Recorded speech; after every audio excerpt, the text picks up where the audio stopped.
Right, welcome back everybody. Let's get into our regulars and we'll start off with the question of the day and let's see what we're asking you this morning. The big one, I mean, can you afford to take advantage of Black Friday specials? You know, that's the reality. So we find ourselves in a very difficult financial position. There's so many of these specials that are all around us at the moment. Can you afford to do it? Are you able to take advantage? So let's hear from you. Looking forward to it. At Morning Live SABC, that's X. That's, of course, where you get hold of us on that.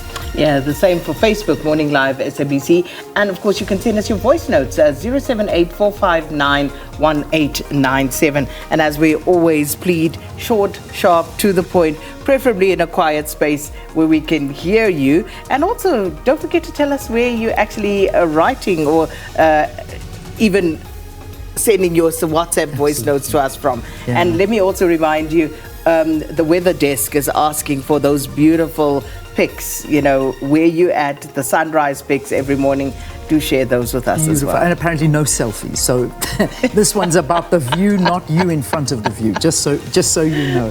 All right, let's get into our trending topics now. And let's see.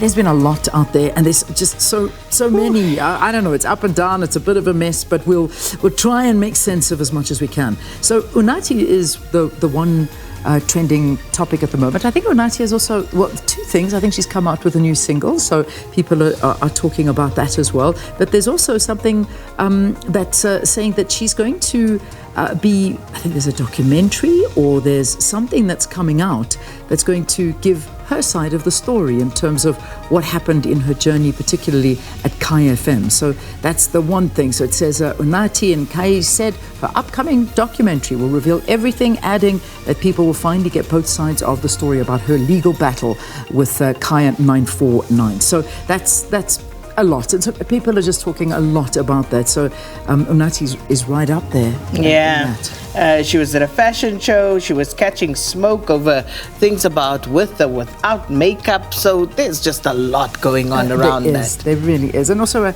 I see something to do with a bit of a talk show that she's also got going at the moment. So there's quite a bit around Unti, and she's trending out there. So yeah, good luck, good on her. Let's see what happens there. All right, moving on to the next one. Nigerians.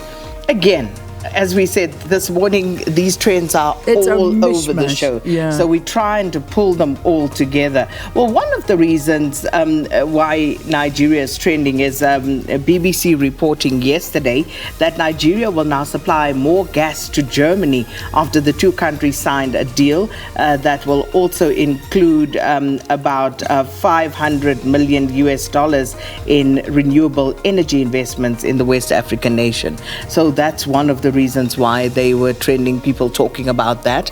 But of course, there were others as well talking about Nigerians trying to fend off South Africans on the one hand and Ghanaians on the other hand and all sorts of things. So it's a lot going on. It is a lot here.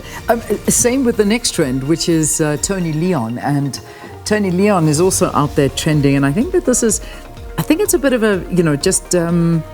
I think he was on Cliff Central. Oh, is that what happened? Yes. Okay. And basically, I'll tell you what Tony Leon was. What he said? Please tell me. He was talking about how, and I'm trying to remember this. He, according to Twitter, according to X, he was basically talking about how going into the 1994 election and into that parliament, he said that the parliamentarians who from his party side were parliamentarians, they all had some or other profession, and the same could not be said for the ANC, essentially. I'm paraphrasing. Hopelessly. But it was that sort of talk. Yeah. And obviously people then started saying, what about the likes of John Steenhuisen, and what about the likes of Alan Windley? Yes. And so, because he was basically saying after leaving Parliament, they were able to go back to their professions, whatever it were. All right, I see that. I'm reading some kind of thread about that as well. Okay. Yeah, I'm trying to remember. But that's... It was saying, in a nutshell, somebody paraphrased it also for us, Constitution First. He's also somebody that comments quite a bit on social media. he's saying. All of us in the DA, this is what Tony Leon was saying, were in Parliament in 1994. We had careers, as you said. Some were attorneys, some professionals, some former civil servants. After leaving Parliament, we went on to do other things. I just visited Wikipedia and I checked the background of all ANC people in cabinet. None of them have ever worked anywhere. They grew up in the ANC or on the trade unions, knowing nothing besides politics. Fighting against apartheid is not my business.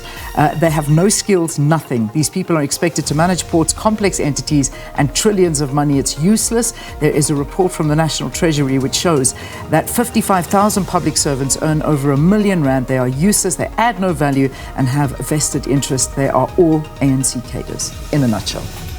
Right, so let's just be clear. That's Leanne reading from an ex-user. And an extract from the interview that Tony Leon did. So okay. Please, that's not us talking. That is Tony Leon talking, yeah. All right. Okay. So that now you know why it's trending, and lots of people are speaking about that. Yeah, that's Tony Leon. Right. And moving on to the final one, Ekurhuleni. Again, as we said, these trends are just all over the place this morning. Yeah. So there's so much going on again in Ekurhuleni. All the political parties doing something or the other, and people talking to those things, whether it's voter registration or, actually going and looking at doing oversight in some instances for some parties. There's a lot going on. But there is something there that I thought is worth a mention, which is, of course, Ekurhuleni have said that vehicles that have been impounded, the owners of those vehicles have until, is it the 10th or the 11th of December, to come and try and pay and get their vehicles. Otherwise, they're going to be auctioned off. Oh, wow. Okay. Yes. Ooh, please check into that one, if in fact that does affect you. Yeah. Okay. All right. So that's a big one. Okay, that's our mishmash of trending topics. So that's kind of where we'll leave it for this morning. We got a poll for you as well, actually. So besides the question, we've also got this poll. The other very, very big story is that parole hearing that's going to be taking place, the second one for Oscar Pistorius. So, it's found that he's done the time, the minimum amount of time that is required to get parole. So just as a matter of interest, do you believe Oscar Pistorius should be released on parole after serving those minimum requirements? So we've got the poll up on our X handle at Morning Live SABC. It would be really nice to hear from you, and perhaps if you would sort of want to add a comment, you're more than welcome to. At the bottom, I suppose, get a bit of a comment in or not. But it's up to you. But this is what we're running a poll on. Absolutely, and it's already running, as you can see. 61.3% of the early responses believe that he should be, and 38.7% saying at this stage, no, he shouldn't. Right. So please indulge us and engage on that as well. We'll let you know how that poll's going throughout the morning. Certainly an emotional case. It really is. So a lot of people look at that as an emotional one, but I suppose from a legal perspective, it's a time.